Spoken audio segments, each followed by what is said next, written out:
ప్రజాసేవ చేయడం అంటే టైంకి రేషన్ బియ్యం కందిపప్పు ఇవ్వడం కాదు సార్. అయినా 20 ఏళ్ల కుర్రాడికి ఎందుకు సార్ నిరుద్యోగ భృతి? వాడు కష్టపడలేడా? 2 ఎకరాల రైతుకి ఎందుకు సార్ రేషన్ బియ్యం? వాడు పండించుకోలేడా?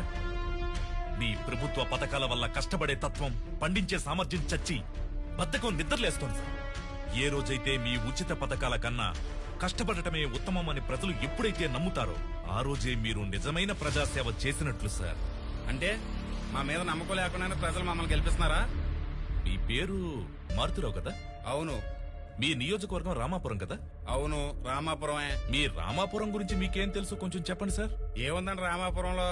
4 మండలాలు, 6 గవర్నమెంట్ ఆసుపత్రులు, 20 ప్రైవేట్ ఆసుపత్రులు, 12 సినిమా థియేటర్లు, 130 వైన్ షాపులు. అంతేగాక ఓటర్లు అంటారా, రెడ్లు 50,000 మంది, కాపులు 70,000 మంది, మిగతా ఓసీ క్యాస్టులు అన్ని కలిపి 1,00,000. అది కాకుండా బీసీ, ఎస్సీ, ఎస్టీలు మొత్తం